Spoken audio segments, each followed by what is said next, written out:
What I'm seeing these days is that when you couple the standard American diet that we sort of all grew up on with the lack of movement and almost this cortisol induced, stress induced state that our kids are living in, the foods are having a much different impact than they did when we were kids.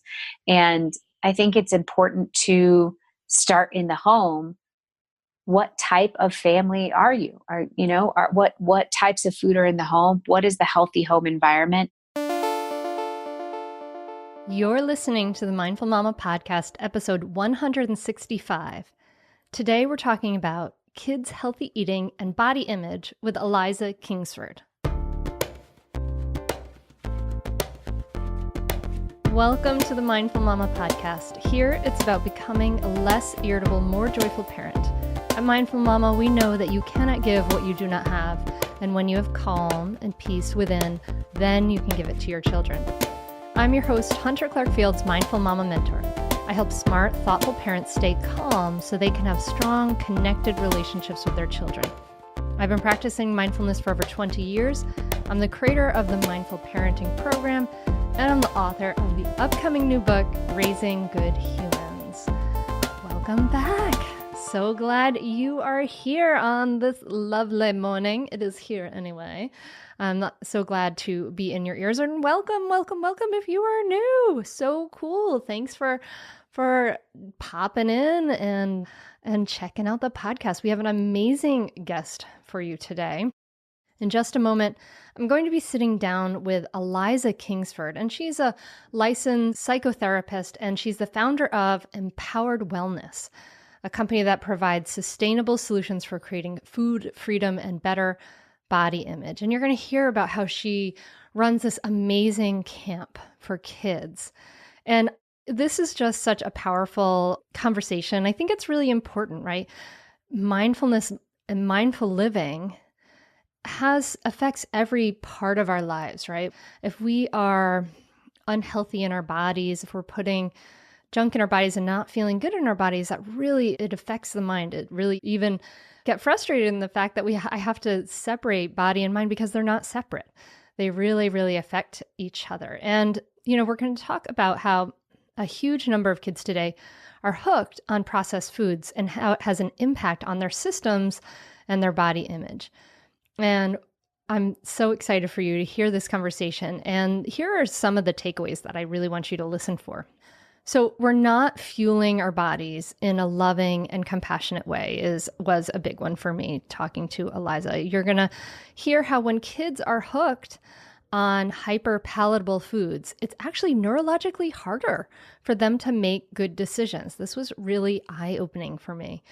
And I want you to listen for the how. Eliza gives some amazing tips on how to give kids autonomy in eating while helping them pay attention to their fullness cues. So a healthy way of doing it themselves and making sure that we're not giving them body image issues.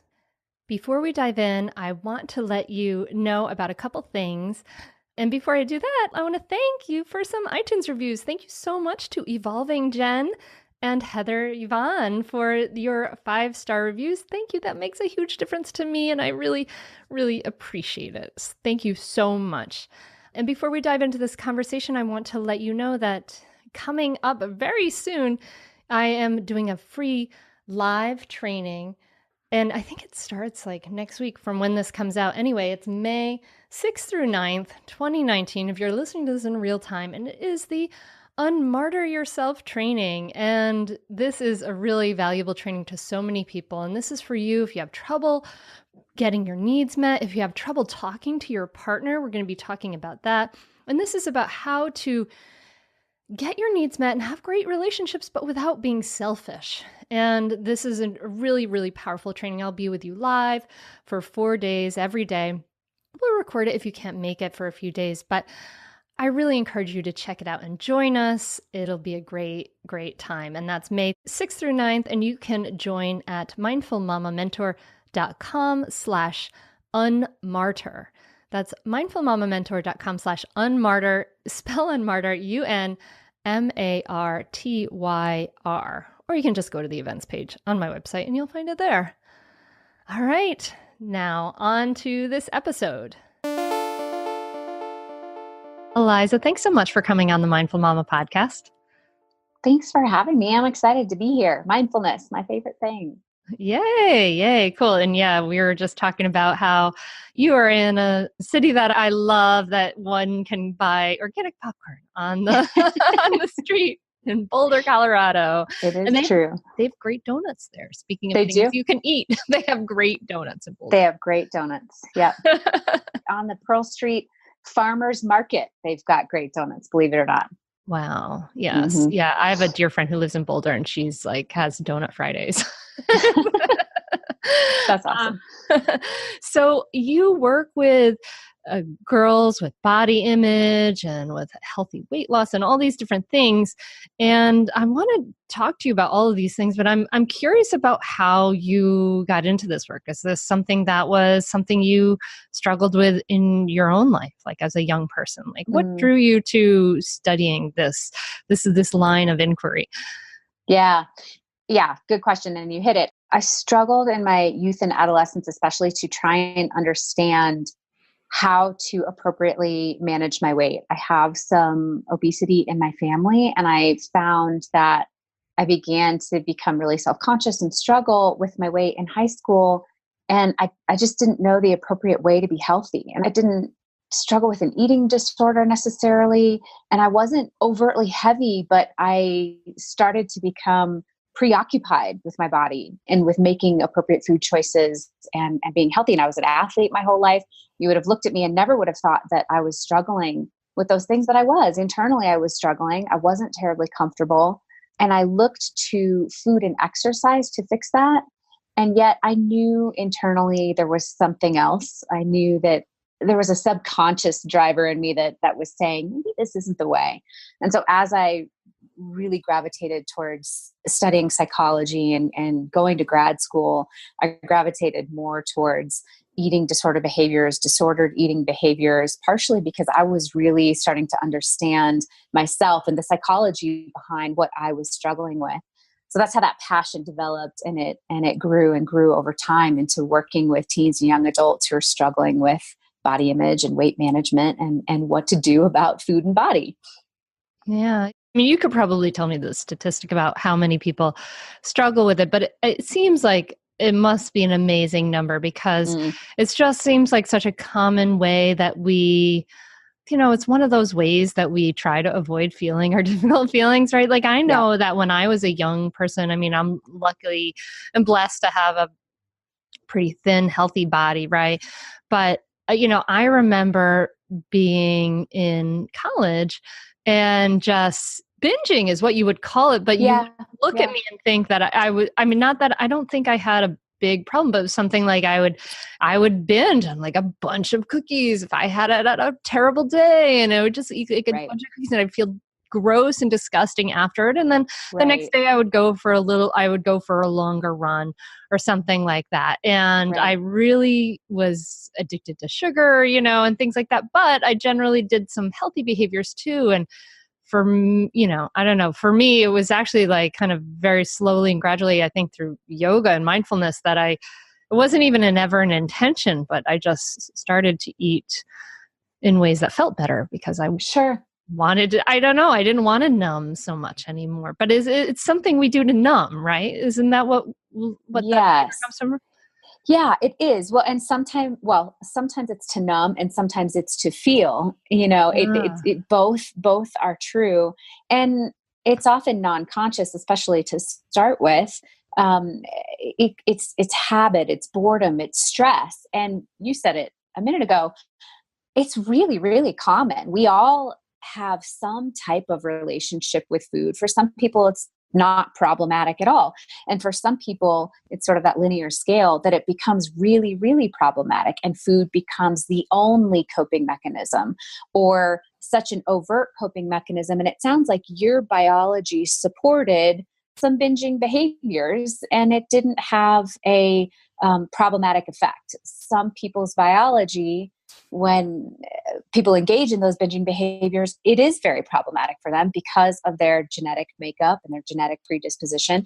And it's not as if people who are struggling with weight are um, doing something so differently than anybody else. It's just that they have this combination of a biology that doesn't support that type of behavior. There's sort of less room for error, if you will, and it becomes problematic for them. And then it becomes this, like you said when you were saying you were addicted to sugar. It becomes a behavior that gets away from them without them really even noticing it, right? It becomes, well, now I can't stop eating this sugar. At first I ate it because it made me feel good a little bit. Well, now I just can't stop. And this is where I start to see people is they're in a lot of pain and they can't figure out how to stop the behaviors that have kind of gotten out of control, in their words, right? Yeah, yeah. So is this something that was part of your own journey? Did you have struggle with, anorexia or binging or some of the, I mean, those are, of course, the things that I think of. I don't have Sure. a deep knowledge of. I'm sure Sure. there's other things. Is that something that you struggled with? I didn't struggle with anorexia, bulimia, or binge eating disorder or binge eating behaviors, but I did struggle a lot with being comfortable in my body. And what's interesting about my struggle was that on the outside, there wasn't anything visible to discern that. I wasn't overweight. I wasn't underweight. I was a pretty healthy and normal adolescent and young adult. And yet internally, I struggled with this distorted body image that was really, really painful and really impacted a lot of areas of my life. And that's where I became really passionate about helping people understand that nobody's body shape or size is an indicator of how they are relating to themselves internally, emotionally, right? You can't look at someone and say, oh, she must feel good about herself, or oh, she must feel bad about herself. There are people who are of all shapes and sizes that internally are not struggling with body image issues. And that's what I found so fascinating, is that people of all shapes and sizes struggle with a distorted body image. Thankfully, I feel happy to say that that's many years behind me now. But it was a process. It was a process to be able to untangle my relationship to food and my body as an indicator of my self-worth. Do you put yourself last? Do you feel guilty for taking care of yourself, or going to the gym, or making time for meditation? It's time to let go of this harmful mommy martyr mindset. It's time to reclaim your time, your sanity, and the energy that you bring to the world and your family. I'm so excited to let you know that I'm offering a free live training called the Unmartyr Yourself Challenge. And over 4 days, you're going to learn to make time for yourself, speak your truth skillfully, destroy mommy guilt, and improve your relationships and thrive without ever being selfish. So I hope you'll join us. It's at mindfulmamamentor.com/unmartyr. That's mindfulmamamentor.com/unmartyr. UNMARTYR. As soon as you sign up, you'll get instant access to the Unmartyr Yourself self-care assessment. It's a powerful, eye-opening exercise where you'll assess your physical, mental, emotional, spiritual, and relationship needs. Join the Unmartyr Yourself Challenge now at mindfulmamamentor.com/unmartyr. I can't wait to see you there.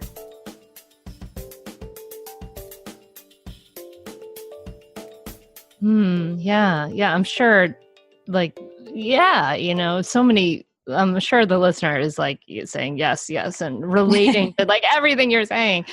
I mean, now that I feel like I have a healthy relationship with food, but I know our culture is problematic. And I also know that as human beings, we didn't evolve to have this incredible bonus of sugar on every single corner and be shoved at us constantly for every single holiday and all of these things. So, and then I guess there's it's just being able to see everyone too. Sometimes I think back to, I like to kind of think evolutionarily, what was normal for us?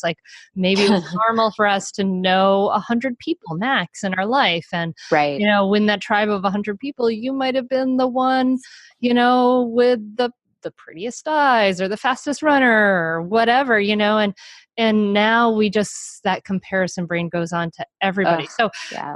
I'm sure some of these things. So, but what are some of the things that are causing this? Like so many people dealing with this. What are some of the stressors and problems that are causing it? Well, you certainly hit on two big ones. There's this interesting convergence of our biology right now with our modern food system and modern food environment, where, to put it really simply and not getting too deep in the weeds of the science, but we have unnaturally manufactured all of our food at this point. I mean, if you are eating a nutrient dense whole food diet, just meaning the foods that you eat are nutrient dense whole foods, you're sort of going against the norm, aren't you? I mean, Yeah. everything in the grocery store, the hundreds of, it's something like 150,000 different products or something are at the grocery store, and they're packaged and they're processed, and we put these macronutrients unnaturally together, right? When you think about it, I'll try not to go too deep here in the science, but when you think about it, fat and carbohydrates don't naturally occur together in nature. They don't. We put them together unnaturally. And that happened really swiftly over the past 50 years or so. We had this huge explosion of agriculture and new foods introduced to our food environment, without really knowing the impact of what that would do to our biologies. And so when I'm talking to young adults about being hooked on processed foods, because they say, when they talk to me about what their diet is comprised of, it's juice and cereals and breads and cereal bars and protein bars and all of these foods that, don't really occur naturally in nature. And when we do that, we're putting things unnaturally together, and it has an impact on our system. It has an impact on our hormonal system. It has an impact on our frontal lobe and our ability to make good decisions. It has an impact on our brain chemistry. When you were talking earlier about being addicted to sugar, there's some argument out there about whether or not it's actually a food addiction. But what you're referencing is the dopamine release that we get when we have sugar intake and processed food, really hyper-palatable food intake. So that's a big problem. Yeah. And it has created a large challenge for people to more naturally and easily maintain a healthy weight. When you are on processed foods, like I call it, it's really difficult it presents a challenge to maintain a healthy weight. Yeah. Well, so there's that. So that's a large barrier. And it wasn't a anticipated outcome of our modern food industry. And we think those things are so wholesome, right? Like as a family, like we watch the Great British Baking Show, and we love watching them make all these cakes. Pastries and absolutely. All these, it's and then I watch them eat that, and I'm like, oh my God, they must feel sick after tasting all these different things. Mm-hmm. But it's like an endearment, sugar, sweetie, and there's a real wholesome kind of vibe attached to all of that for us, and it is really, really going against the grain to say, there's a problem with this. There's a problem with so much of this, I guess. Yeah, it is. It's going against the grain now. I mean, it's if you were to just kind of mindlessly walk through life and eat when it's convenient and eat on the run, like we all do, right? And grab and go, like is common now, because that's the pace of our lives. We're pretty much set up to be overweight. It's an obesogenic culture that we live in, because of the processing, because of the overconsumption of calories, and I won't harp on it, but it's going against the grain to try and slow down and eat mindfully and eat this sort of nutrient dense whole food diet is actually now going against the grain. Whereas 60, 70, 80 years ago, that was more just what we did. It's not to say we didn't have ice cream or we didn't have cake, but it wasn't as pervasive in our diet, nor was it as accessible as it is now, which makes it just readily consumed, right? Yeah, it was a treat. It was a treat. It really was a treat. Oh my gosh. When you think about Little House on the Prairie, you might read, yes. You have a young daughter, you might be reading, actually, you might be right at the age where you're reading Little House on the Prairie, right? Because she's 6. Mm-hmm. And then at Christmas, and like they get this one stick of candy and they are like, oh my God. And it's so sweet, isn't it? No, you're just like, oh, wow. Yeah, it is. It's a different time. It was, and it's cherished and there's something sweet about it. And it really is a treat. And when you used to bake a cake for a birthday cake, I mean, it was a big deal. And the flour was different flour that came from a different place and was manufactured differently. And the eggs, were at your local farmer's market because there wasn't these massive grocery stores. I mean, it was just different. So it's not that those things weren't around. It just, the access to them and the way that they're manufactured are totally different than they are now. And our kids are growing up in this modern food environment where it's pretty natural and normal for them to consume things that, really aren't even food, right? And that's what they think, that's what they feel like is normal. And yet, as that normal shifts, so does what we perceive as normal for a healthy body weight. So I have a lot of parents that come and talk to me about, well, my kid is so uncomfortable in their body and so uncomfortable in this weight, but I got to tell you, so is everybody else, right? And so are the rest of the kids in their classroom. And so he or she is not any less uncomfortable about it, but at least not any less uncomfortable about it, but they see themselves in the other kids. And that's both problematic and great. Number one, it's great. You don't want any kid to be uncomfortable. You don't want any kid to feel ostracized or uncomfortable in their skin.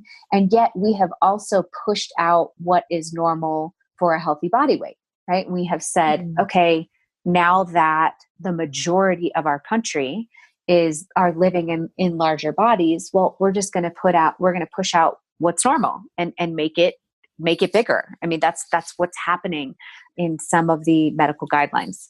Wow. And I don't want to distract you too much for getting to that second barrier that you were talking about, but that has big implications, doesn't it? I mean, like to have a heavier body weight. I mean, as for me, as the parent of girls, I know that it can start your period earlier, right? It can start development earlier, all of those things. And so this is like the social, emotional impact is enormous. It is. And I do have a pin in the other piece that you had mentioned, which was certainly the comparison. And I think it's so important to get to that. But also, I get a decent amount of flack, as you can imagine, for even venturing to talk about children and their body weights and even implying that perhaps we should pay attention to them. I think you can imagine there are some folks who disagree with that. And yet the kids and the families that I see are saying, I don't feel comfortable in this body. I don't feel comfortable. I don't feel like myself. I don't feel like I can move freely. I don't feel like emotionally I'm comfortable. And I know that the patterns that I'm engaging in don't feel good. Just like you talked about earlier about when you were in college and you were eating the food and you didn't feel good, right? You'd binge on something and you'd wake up the next day and you'd feel sort of emotionally terrible and physically terrible. My argument is, we're not fueling our bodies in a loving and compassionate way. You talk about self-compassion and mindfulness. We're not being mindful and fueling our bodies in a loving and compassionate way when what we're doing is overfeeding it, number one, and then feeding it all of these processed hyper-palatable foods that we sort of have to shovel in so fast because we can't get enough of. You can even tell, as I described, that that's not loving and compassionate and connected to the body, right? So when I talk with teenagers and young adults about healthy nutrition and how do I fuel myself, it is all about getting connected to that mindful part of you that sort of intuitively knows whether or not this feels loving and compassionate or whether or not this feels sort of destructive and frantic, right? Yeah. Yeah. And I imagine part of it is just feeling in our body, right? Like so many of us don't even seem to recognize that we have bodies. Like we're just minds that are walking around. And to even notice the sensations in our body, it's interesting to I think about my own journey with that, and that I really definitely was like addicted to sugar, man. And then I tried to do like a healthy thing and just eat like raisins instead. Of my poor husband, he would like find raisins in the couch. It's like, you have a raisin problem. and then, it was really through mindfulness and being able to kind of sit with my body that, I really feel a sense of like, a big change in the way I eat now. Like I kind of looking back over the number of years, like I can eat and not fill all the way up. Right. Right. And I'm comfortable and okay with the feeling. And it's not something that puts me into a panic, where I could really recognize that when I was a younger person, to not be all the way full would really kind of make me feel like, oh, this is so wrong. And it was horrible. It's really interesting to kind of notice these things, I think. It is. And it certainly, it sort of becomes, I don't know if it's easier, but our brains are more ready for that level of mindfulness as we get older. Yeah. But kids can do it too. I mean, I'm sure you do it with your daughters, the practicing mindfulness and practicing slowing down. And I guess to take it full circle to what we were talking about with comparison, the other big factor of this, it goes right along with it. Our kids ourselves, we're all overstimulated, I mean, it's constant stimulation. There's constant information overload, especially in our young people. It is comparison overload. And, think about being a young person who already feels uncomfortable in their body and is sending these unconscious messages over and over and over to themselves, not thinking about it. I'm not enough. I'm not enough. I wish I looked like this. I wish I didn't have that. That happens on autopilot.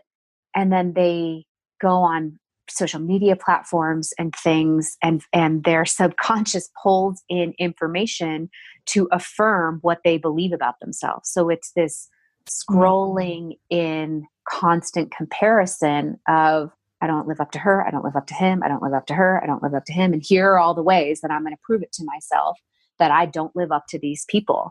And that is a constant overload of negativity on the brain, which then, of course, makes you feel uncomfortable. And you can sort of picture them mindlessly snacking and eating to try and soothe or numb that emotion that's on constant overload. And it's just this hamster wheel that they get stuck on, Yeah, it's like a negative spiral. And it's interesting because it is something like our natural negativity bias, right? We naturally have a propensity it was much more important for us to pay attention to the negative, to know exactly where was that poisonous berry that made me sick. It was like 100 million times more important to remember where that was than it was to notice the positive thing, right? So it takes that natural negativity spiral and then it kind of keeps going with it.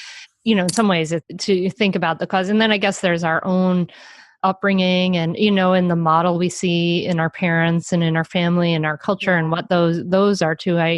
I love my mom so much, but I remember it was a strong memory for me that I saw her in the mirror saying that she's so ugly to herself and really, and then I did that. I did that same thing, and it was just like, oh gosh, just what a hurt that and a wound that kind of gets passed on that, I guess there's so many different sources in some ways. There are, and oh man, you bring up something that I try to emphasize so powerfully, especially with mothers. And I think people I know people aren't always consciously aware of it, but not only is it the way that we talk to ourselves and our own bodies, right? Our kids are always watching and listening what we're saying. And it's really important to be mindful of that, but also the way we talk about other people's bodies, right? So if you are constantly making a comment about someone else's appearance, whether it's good or bad, right? Even if you're commenting on how beautiful someone is all the time, or how thin they are, or how, look how great her arms look, or look how beautiful that she is. Even if you think you're saying something positive, we're reinforcing the message that is what's important to you, right?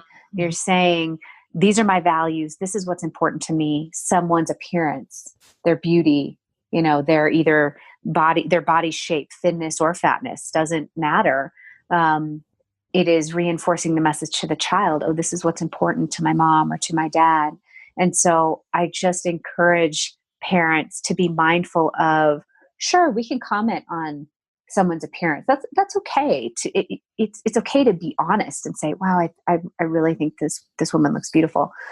But that should come as, sort of almost an afterthought, right? As oh, I just noticed how beautiful that woman looks, rather, wow, this is where my focus is. This is what's so important to me.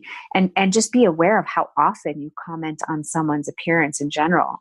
I try really hard with my daughter. She's 6, she's starting to come into that age where she's thinking about appearance. And we've made an effort to be really cognizant about how often we comment on someone's appearance, which is not very often.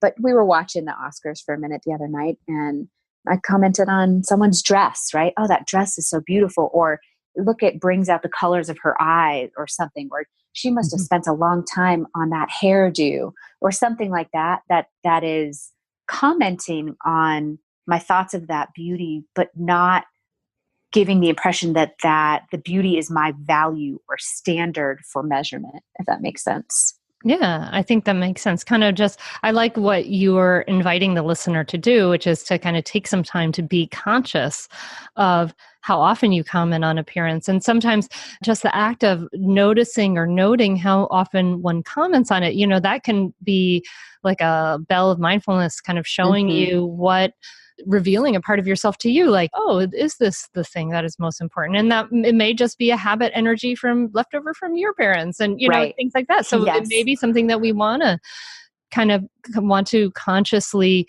interrupt and start Right. to just see people. Wow. Yeah. There's so much here. Oh my goodness. It's so big, isn't it? I know. It's so big. So going back to healthy kids, healthy girls, we've got all these things stacked against us. We've got, Valentine's Day and Easter have turned into Halloween and and we've got this social media world and we've got all these things. What are some of the things we can do to raise children to have healthier eating habits and healthier relationship with food and in general, because this seems like we're kind of moving against the tide, but I imagine there's a middle path here, right? I imagine we don't want to be super strict about things and we want to let them have some autonomy, but I imagine there might also be a place for, instructing and teaching about this is the way our food culture is. So tell us a little more about this, Eliza. Yeah, that is a very big question.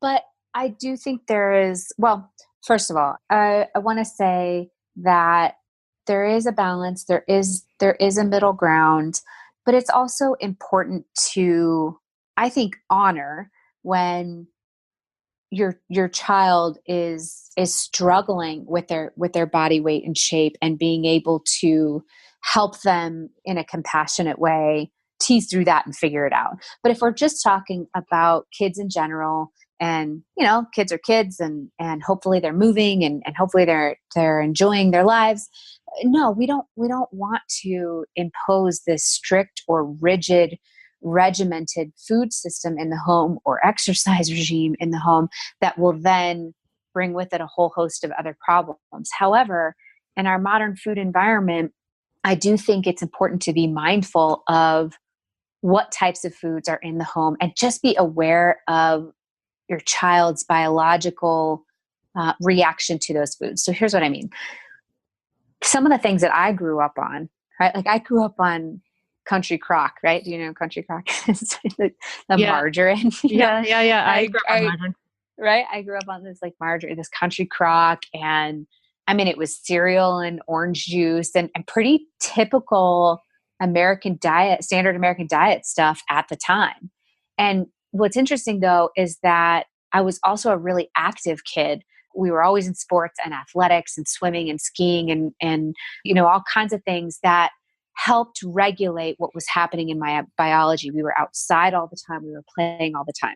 So that type of food did not have an impact on any of my siblings. What I'm seeing these days is that when you couple the standard American diet that we sort of all grew up on with the lack of movement and almost this cortisol induced, stress induced state that our kids are living in, the foods are having a much different impact than they did when we were kids. And I think it's important to start in the home. What type of family are you? What types of food are in the home? What is the healthy home environment? And a gal that I really like to listen to, Food Freedom Body Love, she talks about staying in your lane as a parent.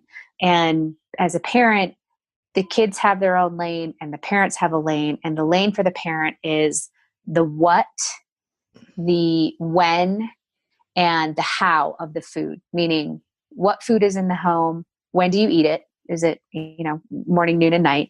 And how do you eat it? Is it, microwaved? Is it out of the servings? Is it on the table? Whatever. The what, when, and how is the parent's lane. The how much and the if is the kids' lane, meaning they get to decide how much food they want to eat and if they're going to eat it. And if we all stay in our own lanes, then in theory, the kids are going to grow up having some variety of food and understand about hunger and fullness cues and food choices. What we don't want to do is tell them how much they have to eat or not eat, and that they have to eat these vegetables all the time, which I think is really, really hard for parents. They're going, oh, my kid has to eat their vegetables and they can't have seconds, or they have to eat everything on their plate. And that's really hard for parents to let go and stay in their lane. Our job is to say, here's what's provided for dinner. Hopefully it's a well-rounded, balanced meal. Ideally, if you're asking me, it's nutrient-dense whole foods, right? Hopefully you're staying away from processed foods, added sugars, the microwavable meals, so that what is offered on the table as much as we possibly can, I get it, we're busy, is nutrient-dense whole foods. And then the kids get to decide how much of it and if they're going to eat it. This is you. My husband would be so excited to hear you say this, because that's what he was like. He figured out one time, or he must have heard that work. We decide what and when, and they get to decide if and how much. And that was something kind of we went with. But we also had I guess we kind of balanced it with. I remember I think I was inspired by reading Bringing Up Bébé, which is this book about raising kids in a French culture, which I thought was interesting. And we had a rule that we took from there was you don't have to eat it, but you must taste it. And because we want to, because things that are good for us, like broccoli, for instance, like it actually takes time for our palate to develop a taste for those things. So we just wanted them, it was important to me for them to develop their palate so they could go and they could eat lots of different things. So I agree with that. I think and we do that as well. I think the overarching, right, stay in your lanes, but things like that, you don't have to eat it, but taste it is very different than, you won't get up from this table until you finish your vegetables, which oh my God, I grew up that way, right? You did that too. I remember with the table I was sitting at, I was crying, just being so miserable. I don't want to know. And the vegetables were so unpleasant. Like my mom boiled Brussels sprouts, or steamed summer squash with nothing on it but butter and salt and pepper. I love you, Mom. And Mom's a listener, so I want to tell her that. But I remember just thinking this is just slime. And anyway. And we don't, and it's not, and we know now it's not that helpful, right? That serving of Brussels sprouts that then gave you, some cortisol response, stress response, sitting at the table for an hour and all this traumatic feelings, that serving of Brussels sprouts was actually not that nutritionally beneficial to you to make that, make you go through that. But I think this concept of having kids try it and keep trying it too, because their palates change, right? And they keep changing. But what it's really allowing them to do is have autonomy and pay attention to their hunger and fullness cues. So one thing we've always done with my daughter is, she gets to decide when she's done. And I don't say you have to finish your plate or, you need to eat more, you need to eat less. I ask her, do you feel like you've had enough? Are you finished? Do you feel full? Right? To get her to sort of check in with, well, do I let me check in with myself. Let me check in and see if if I feel like I need more or need less, in sort of facilitating that mindful connection. And then, of course, I have the parents saying, okay, but if I allow her to just sort of choose whatever she wants, she's just going to eat dessert. And look, the truth is, we do this with my daughter as well. She doesn't get to sort of skip over all of the nutrient dense whole foods and go straight to dessert. If she wants dessert, then we need to keep trying the things that are on the plate, and then we can have that afterwards. There are still rules, I should say, meaning you're still the parent, I guess, is what I want to say there. Yeah. Give them some autonomy, but have some of those boundaries. Would you recommend, I guess, having had my own experience with sugar and its powerful properties, I tried to keep, when my girls were babies, like I basically tried to keep them away from sugar for as long as I possibly could. So they both kind of joke about it now, like how for their first birthday, I gave them this like sugar-free fruit sweetened muffin with cream cheese on top. Rather than like a big cake or whatever. Yeah. So they kind of joke about that now, but is that something that, when you're encouraging these whole foods, you try to encourage parents to do? Well, I mean, think about it. Your daughters are one. The cake is not really for them, is it? I mean, it's for the parents who are taking the pictures of the kids sticking their hand in the cake and smearing it on their face, right? I mean, that's who that's for, because your 1-year-old does not have this desire for a birthday cake. It's so you fed her a muffin, a fruit sweetened muffin. Yeah, that's up to you. That's your choice. That goes back to your lane. That's what was important to you in your home. And I think that is just fine. The only caution I make to parents is to get really rigid one way or the other.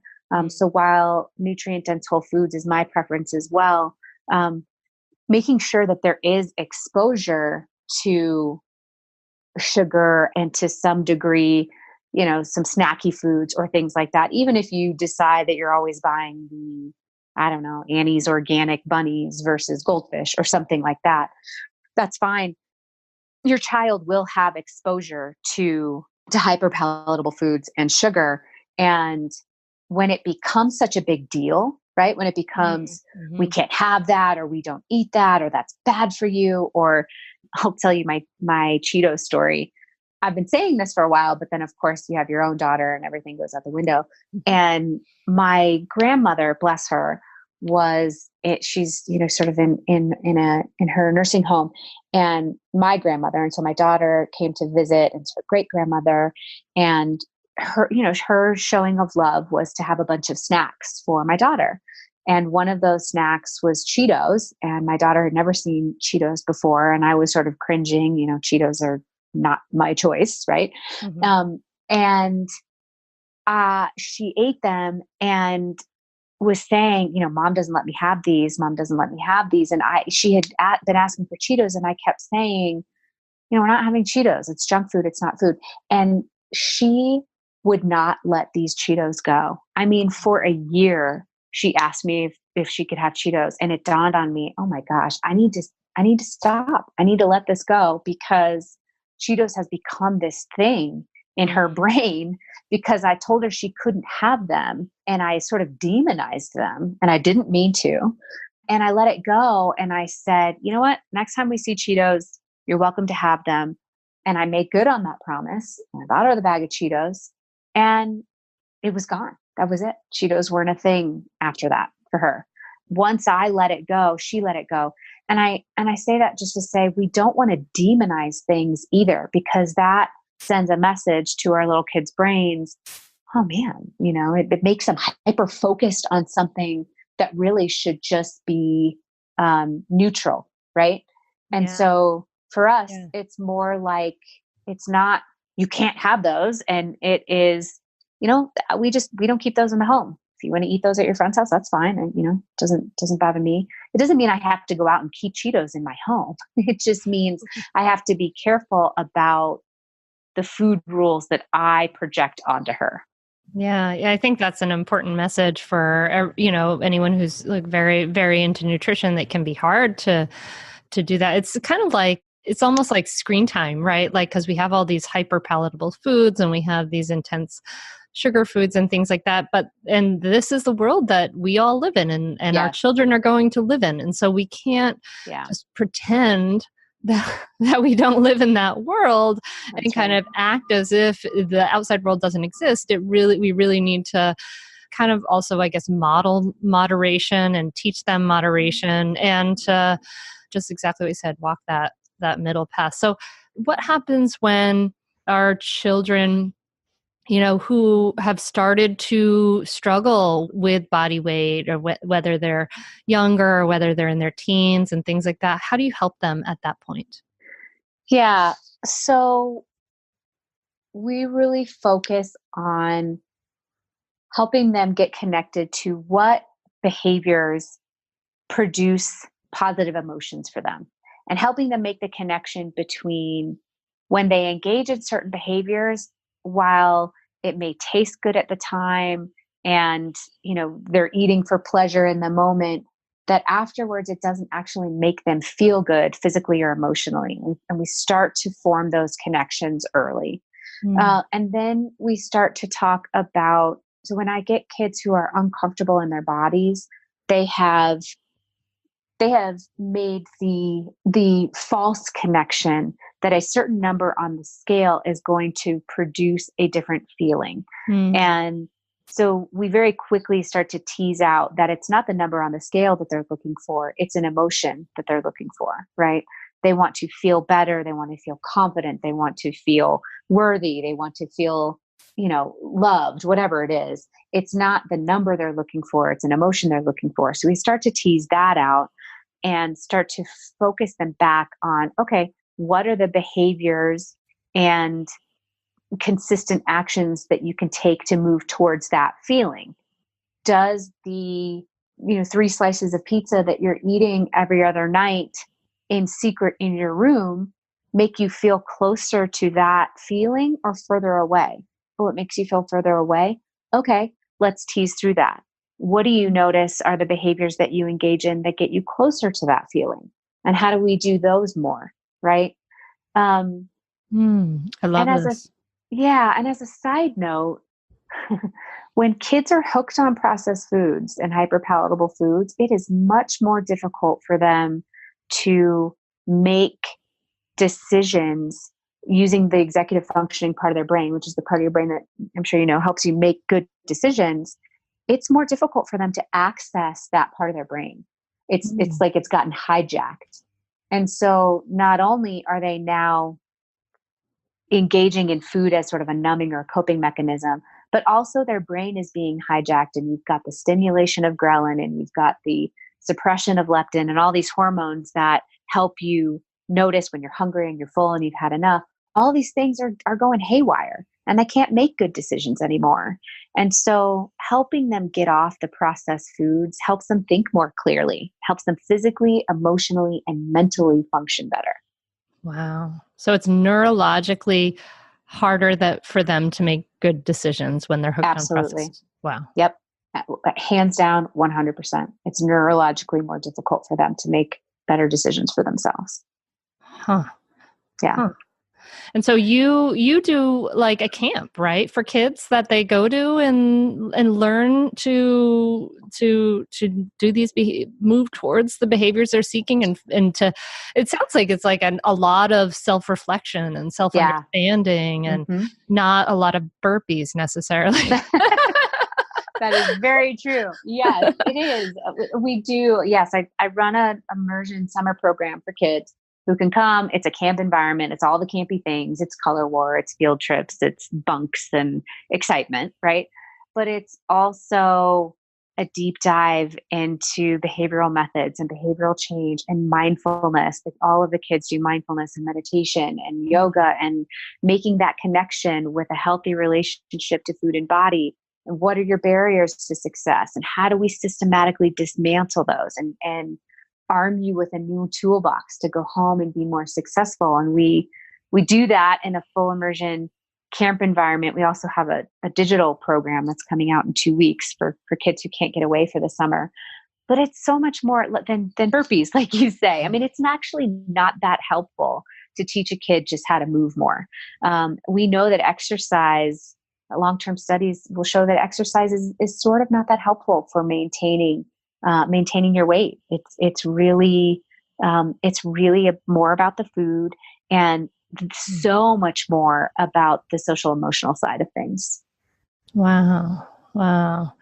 Eliza, I imagine that I could probably talk to you about this for a long time. There's so much to pick apart. I mean, and to understand about us. I mean, and I really like what you say on your website and your About page. You talk about how this is a relationship that we have for our whole lives, right? Because, this is just this is so essential. So it makes a lot of sense to heal that relationship and start to understand that relationship. And I love that you're bringing mindfulness in this, because like our self-condemnation is not helpful for learning and growing in any realm. So I know it's not helpful here either. Mm-hmm. That's right. Oh, that's absolutely right. Yeah. Mindfulness is a big, I'm sure, as you know, getting into the habit of mindfulness early is so important for these kiddos. And I think we set them up for success in so many areas later in their life when they can really understand the concept of mindfulness and how it can be useful to them. And really in any area, I'm sure you talk about it as well. It's so integral, especially in the pace of our lives and the overstimulation of all of our lives. We almost have to implement everybody, has to implement mindfulness in order to just be able to function at this baseline level of functioning. We have to figure out ways to slow down and become more mindful in our lives. So it's one of the guiding and leading principles of what we do. It's so impactful. Well, this has been a great conversation. I really enjoyed talking to you. I'm really excited about the work that you're doing. I'm sure that the listeners are really excited about the work that you're doing too. Where can they find out more about you and all of this? Yeah, please do come to the website empoweredwellness.com or just elizakingsford.com. You can get there either way. And come read more about what we do, our programs, our products. We're doing digital products now for kids who can't come away for the summer, and adult digital products are coming out as well soon, all about changing relationship to food and body and how this is such a pervasive part of our lives. So come check us out. I'm on Eliza Kingsford everywhere social. Yeah, I would love to connect with you, and I would love to connect with your listeners, I should say. Yeah. So thank you. And thank you for doing this work. Thank you for bringing this kind of compassionate light and this light of like understanding to something that, can be so sort of wrought in shame and difficulty. And I really appreciate that, the voice that you're bringing to this. It's really nice. Well, thank you. That's really kind of you to say. That means a lot. Thank you very much.